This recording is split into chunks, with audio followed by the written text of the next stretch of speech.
I'm Andrew Barta from Tech 21. You're watching the Musician Network.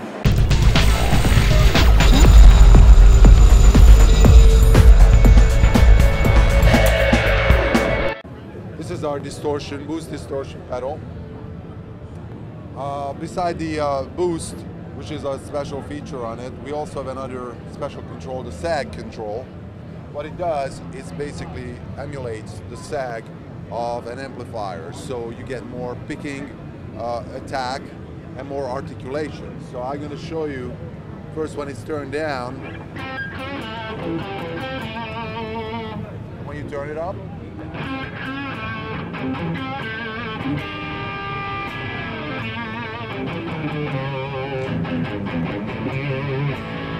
And it has a lot to do with the feel also, like how you pick it, but it gives you that instantaneous sag and then an envelope, an open up envelope.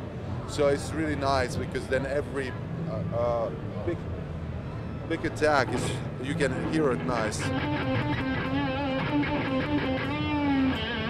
So is it almost like a voltage control? It happens naturally, yes, in tube amps, you know, because they kind of sag. Yeah. But different amps do a different amount. And it's so nice that you can actually control that, so you're not depending on picking the right amp, you know? You could just dial it in, because it's also depend on your pickup, how much you're driving the amp, you know, what the EQ settings are. It's a lot of other reasons why this happens or not happening.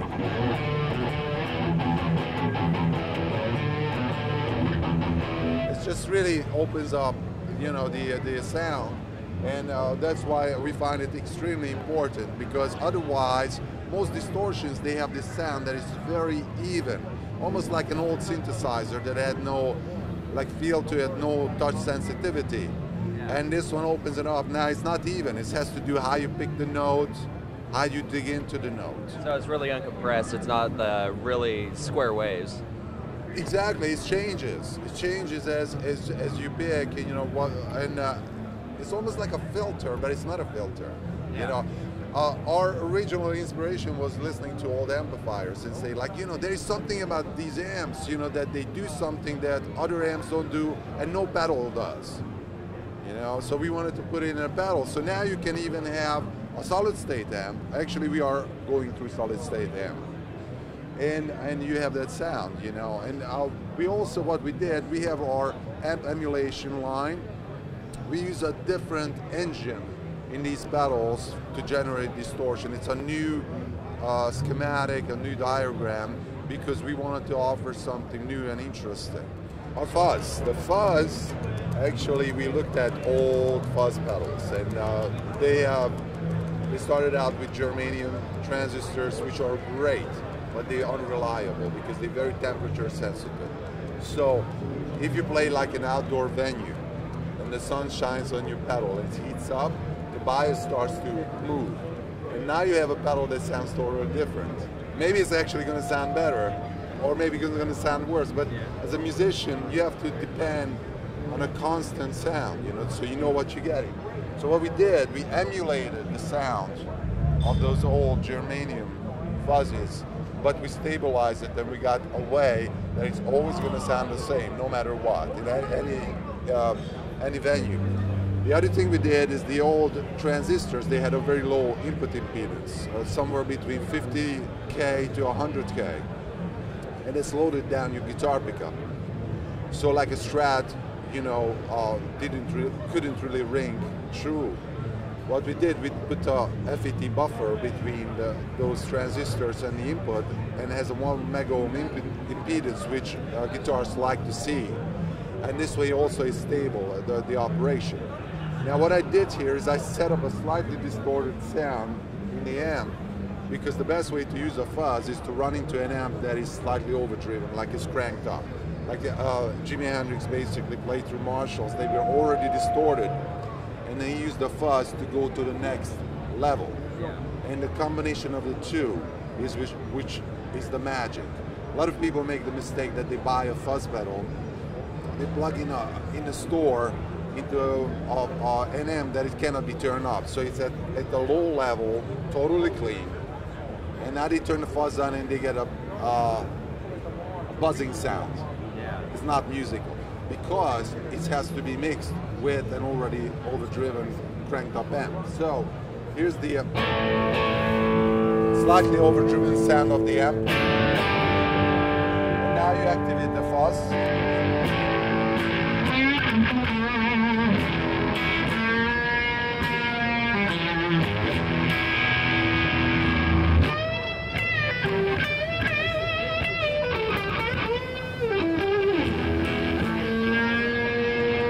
Turn it off.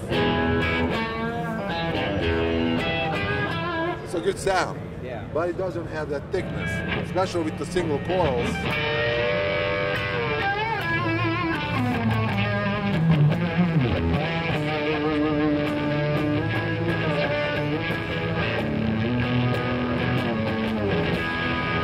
It just thickens up the sound. Also has the sag control. So it changes the articulation. Now I turn it on. Hear every note when you pick it.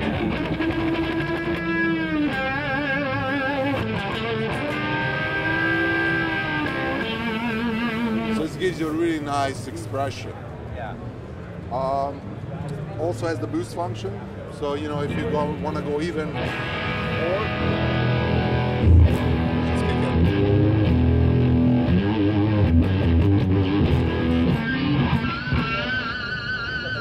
It's really sings. And when we finished designing this pedal, then we plugged it into a bass, and it's like, that sounds really good. But then we said, like, wait a minute, the bass maybe should be slightly different. So we changed a little bit of the EQ on it.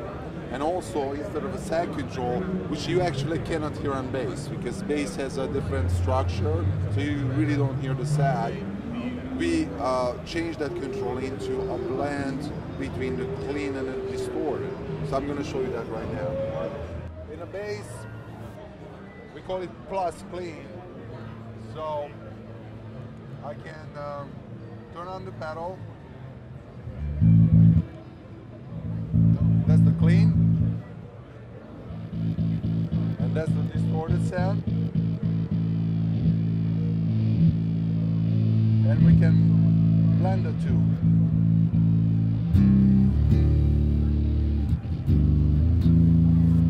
We'll just have the distorted one.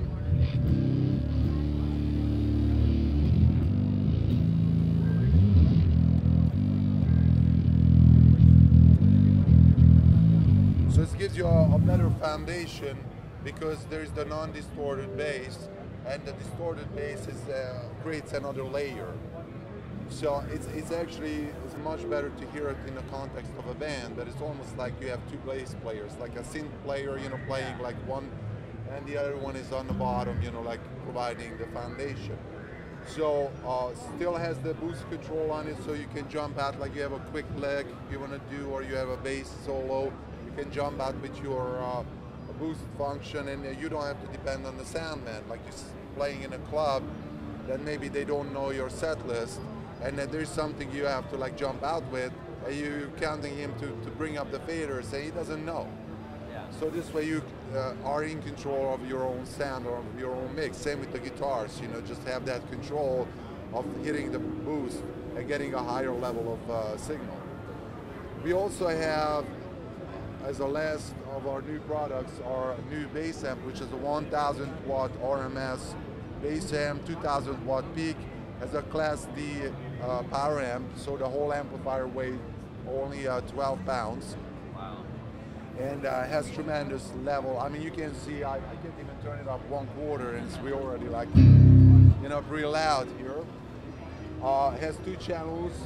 It's the VT preamp that we created for bass in both channels. You can channel switch with the included foot switch, or you can blend the two. So you can set up one channel to like a distorted sound, the other one is clean, and blend the two and get the combination of the two sounds.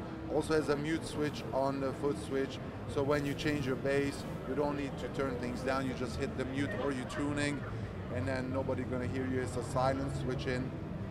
It has a gain switch on it for active or passive basses. You can change you know, the gain structure of the amp, and you can create overdrive just by using the drive control. A